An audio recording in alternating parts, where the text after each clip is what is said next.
Assalamualaikum warahmatullahi wabarakatuh. Alhamdulillahilladzi hadana li hadza wa ma kunna linahtadiya laula an hadana Allah. Asyhadu an la ilaha illallah wa asyhadu anna Muhammadan abduhu wa rasuluhu la nabiyya ba'da. Allahumma shalli wa sallim wa barik ala sayyidina Muhammadin wa ala alihi wa sahbihi ajma'in. Ayyuhan nas ittaqullaha haqqa tuqatih wa la tamutunna illa wa antum muslimun. Sadaqallahu sadaqal rasul karim. Alhamdulillahirabbil alamin. Jamaah Quran astagfirullah. Mari kita lanjutkan lagi masih di surat Shad. Kemarin kita sudah sampaikan bahwa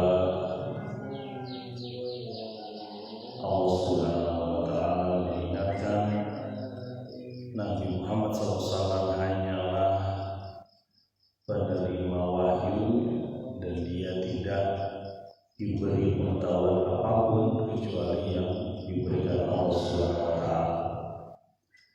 Rasulullah SAW tidak mengetahui bagaimana apa yang dibicarakan di kalangan malaikat, apalagi waktu pertama kali ya ada perintah dari Allah Subhanahu wa Ta'ala kepada malaikat untuk sujud kepada Adam. Nabi Muhammad SAW tidak mengetahui, dan kita manusia pun tidak tahu seperti apa suasananya. Nabi Muhammad hanyalah memberi kabar gembira dan nadir dan memberi peringatan saja. Dan itulah fungsi beliau. Yang diwahyukan kepada dia hanyalah sebagai pemberi peringatan. Kita lanjut di ayat yang ke-71 surat Shad. Ayatnya 71. Bismillahirrahmanirrahim. Idz qala rabbuka lil malaikati inni khaliqun basharan min tin. Ketika Tuhanmu ya Muhammad berkata kepada malaikat, sesungguhnya aku akan menciptakan manusia dari tanah. Nah, ini yang disebut dengan Mala'ul A'la kemarin, bahwa pembicaraan di Mala'ul A'la tidak diketahui oleh Rasulullah SAW. Nah, dimulailah di sini permusuhan abadi antara manusia dengan iblis, ya, dengan setan. Idz qala rabbuka lil malaikati inni khaliqun basharan min tin. Ketika Tuhan kau yang Muhammad berkata kepada para malaikat, wahai malaikat, aku menciptakan manusia dari tanah. Menciptakan manusia dari tanah. Ini kita lanjut aja di ayat selanjutnya ya, karena di satu pembahasan.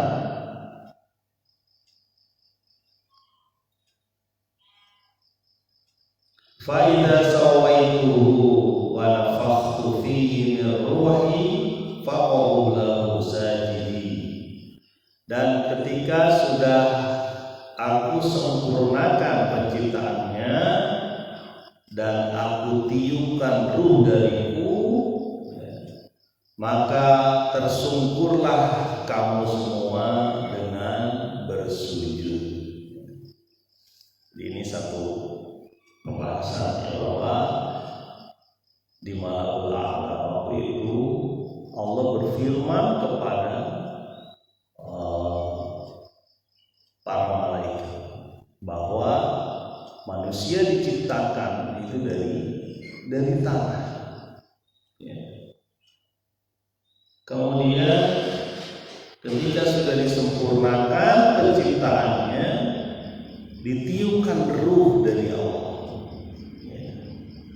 Dan perintah dari Allah untuk kalian semua tersungkur bersujud pada Dia. Dalam arti ketundukan, bukan berarti menyembah. Nah, ini awal mula. Sebenarnya ada beberapa keterangan di Al-Quran ya, tentang penciptaan Adam waktu itu. Salah satunya di surah itu.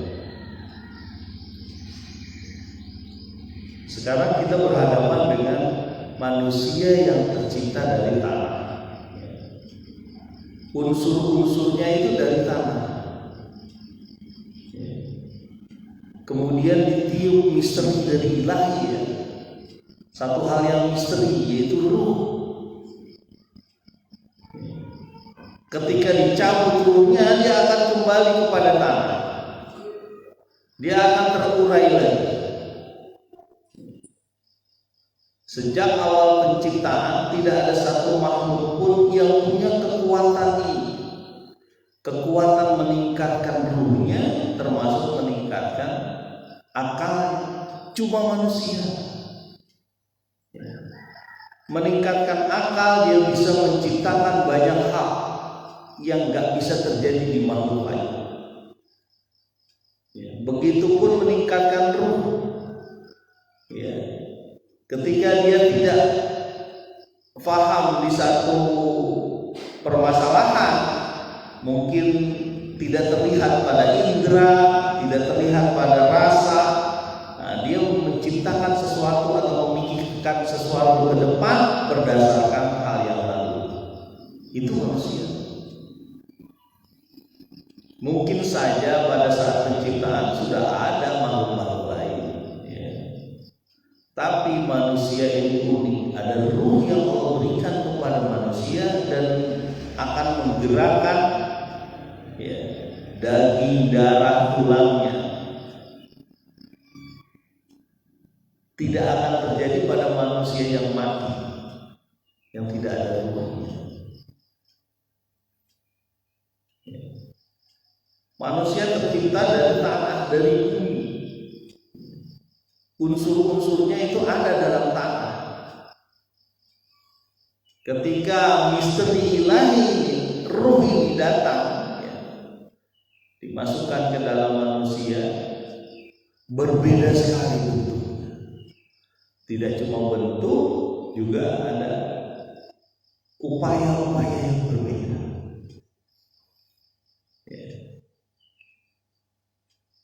Pandai sekali manusia. Gimana gak pandai? Dia bisa melakukan apapun. Bisa menyelam ke laut, bisa naik gunung, bisa membuat lubang, bisa membuat bangunan, bisa membuat teknologi menghasilkan listrik, menghasilkan energi, gerak, membuat ciptaan, bahkan melukis, membuat rupa dengan tangannya, membuat ukiran. Itu nggak ada di makhluk lain. Sampai hewan pintar sekalipun seperti simpanse misalnya, sejenis monyet, nggak bisa seperti manusia. Makanya wajar kalau manusia itu diberi beban, diberi tugas sebagai pengatur bumi, khalifah bumi. Unsur yang melekat di manusia sehingga ruhnya dan akalnya bisa meningkat adalah dari ruhnya, dari sesuatu yang Allah berikan.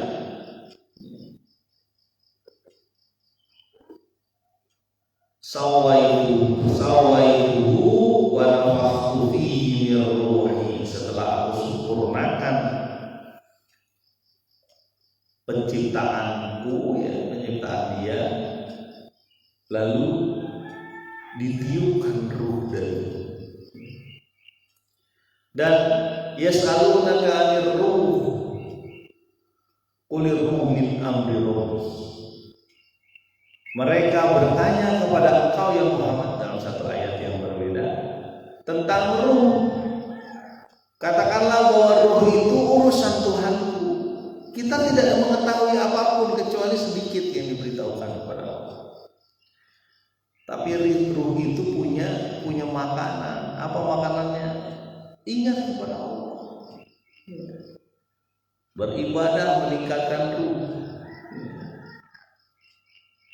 Karena unsur manusia kan begitu ya, fisik, jasad, hati, dan ruh. Ruh ini yang berbeda. Ketika dia diberi kebaikan dari orang lain, dia cenderung berterima kasih kepada orang itu. Berarti ruhnya terjaga. Secara fitrah manusia, ketika orang diberikan kebaikan, dia akan memberikan kebaikan lagi. Itu fitrahnya terjaga, ruh dia terjaga. Kalau ruh yang tidak terjaga, bisa menghancurkan orang tersebut walaupun dia memberikan kebaikan. Nah, itu nggak terjaga. Jadi misteri ilahi yang unik ini yang namanya ruh, itulah yang membuat manusia berbeda dengan yang lain. Ya, ruhnya juga berbeda. Sama nggak dengan ruh hewan gitu? Hewan juga dapat ruh, mungkin ya bisa bergerak dan sebagainya jadi hidup. Tapi hewan tuh nggak mau pelajari sejarah, baca juga nggak bisa ya. Berarti begitu. Komunikasi, menghasilkan simbol-simbol berupa bacaan, bahasa, itu ada di manusia dan bisa dikaji oleh manusia lain. Bahkan dengan bahasa yang sulit sekalipun, manusia bisa mempelajari bahasanya dan bisa berkomunikasi dengan bahasanya. Ya. Jadi kemampuan dari Allah ini, ya, itulah yang membedakan manusia. Dia punya memori ingatan dia yang bisa merubah keadaan, ya. Waktu penjajahan dulu ya, misalnya waktu penjajahan di zaman perjuangan dulu, mengingatkan manusia mungkin pada awal-awal kemerdekaan untuk berusaha berjuang merdeka, mengisi kemerdekaan dengan baik, karena dia tahu sejarahnya pahit ketika dijajah. Begitupun pendidikan orang tua di waktu dini itu akan mengingatkan, ya, mengingatkan ketika dia dewasa, ya. Ketika diberikan pendidikan yang buruk, dia akan berubah menjadi buruk, ya. Makanya penting bagi kita untuk mengontrol apa yang kita lakukan hari ini, karena dia akan dilihat oleh banyak orang. Ya'malu fasayarallahu wa rasul wal mu'min. Beramallah kamu, bekerjalah kamu, maka Allah, Rasulullah dan kaum mukminin akan melihatmu. Ya, ya termasuk keluarga kita. Jadi ketika keluarga kita mungkin sulit diatur, ya, kesulitan terus terjadi, bisa saja karena kelakuan kita. Kita tidak memberi ruh dengan baik, memberi makan, memberi asupan ruh yang baik. Jadi akhlaknya buruk. Ini keistimewaan manusia. Nanti akan disebutkan lagi bagaimana manusia itu memang layak memimpin, ya, karena manusia itu diberikan dua jalan, ya, hadainahun najdain, kami berikan dia dua jalan, alhamaha fujuraha wa ilhamkan kepada mereka sifat jujur dan sifat takwa. Ya. Ketika manusia menyadari hakikat ini, dia paham, oh iya, kita itu sebenarnya khalifah mengatur di bumi. Jangan kita diatur oleh nafsu dan setan, kita yang mengatur. Ya. Jamaah kamu takwa sebagai Allah.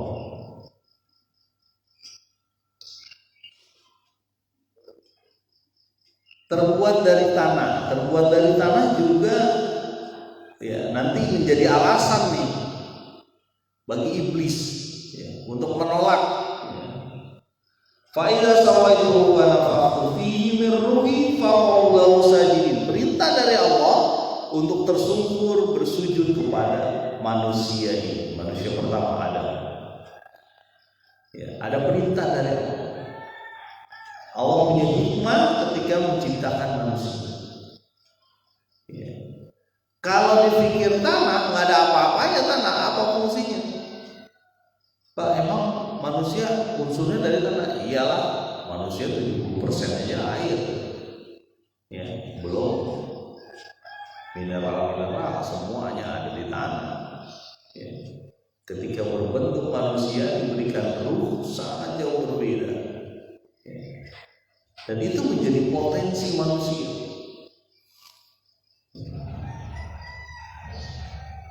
Coba kita lihat salah satu potensi manusia ya, misalnya otak manusia ini. Ya. Ada seseorang yang cedera otaknya sebelah kiri atau sebelah kanan itu harus diangkat. Ini pernah saya ceritakan kalau nggak salah ya. Ini dikemukakan oleh Glenn Doman. Glenn Doman itu salah satu ahli saraf yang membuat buku tentang membaca bayi mengajar bayi Anda membaca, mengajar balita atau bayi Anda membaca. Jadi Glenn Doman bilang begini, dia mempunyai kasus waktu itu, dia menangani cedera otak. Nah, anak ini usianya mungkin 5 tahun kayaknya. Otak sebelah kanannya harus diangkat karena cedera, rusak kira-kira. Saya lupa kanan atau kiri. Tapi terapinya dia tetap lakukan seperti cara orang mengajarkan anak-anak membaca dengan cara yang biasa aja. Tetap diajarkan membaca. Nah, waktu itu belum begitu kuat ngomongnya juga karena cedera otak.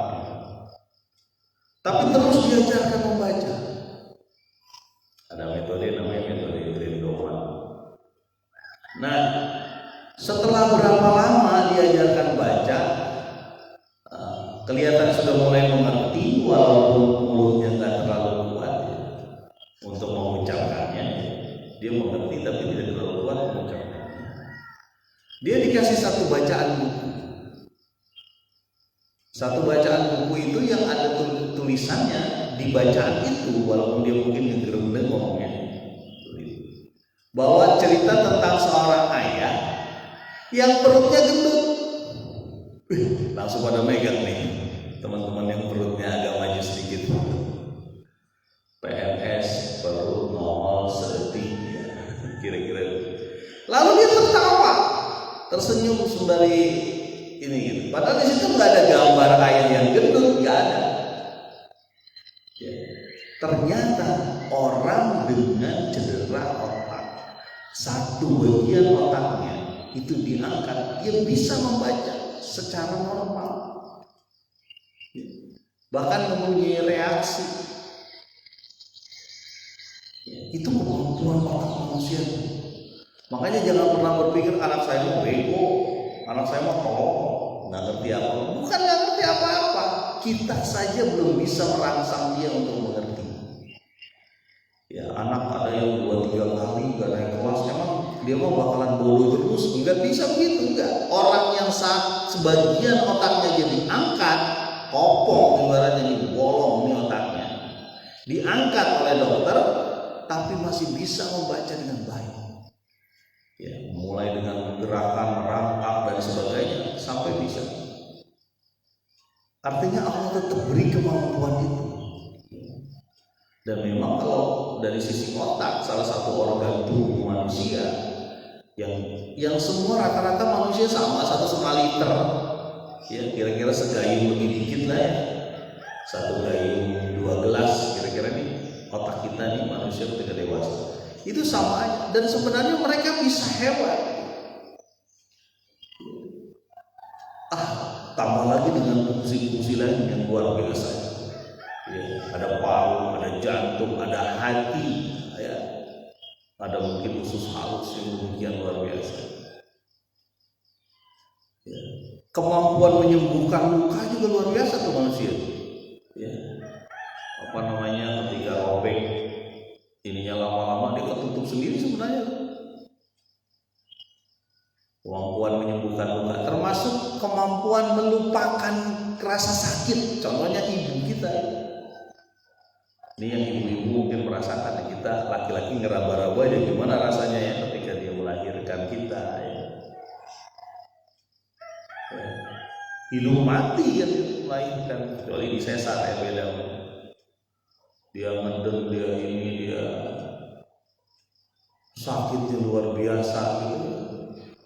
Kayak mungkin digebukin berhari-hari ibaratnya itu baru mulai bisa normal kan ibu.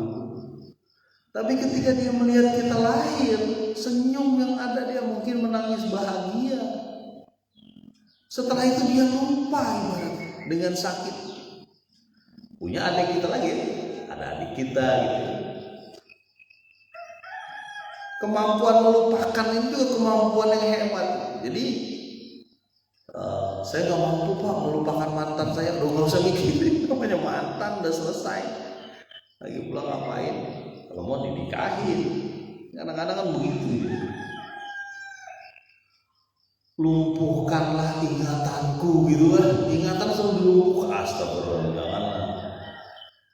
Urusan Allah yang penting kita berusaha untuk mengejar usaha kita sesuai dengan arahan dari Allah.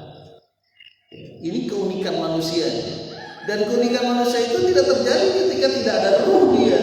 Tidak ada sesuatu yang diberikan dari Allah pada dia. Ya.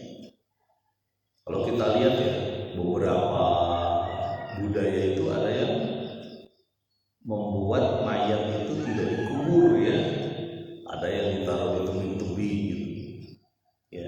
Sebenarnya awalnya kalau dilihat sama aja bentuknya manusia, tapi udah nggak bisa bergerak apapun. Ya. Ketika ruh dicabut nggak ada apa-apa. Kembali lagi ke ayat, Allah meniupkan ruh kepada manusia yang setelah sempurna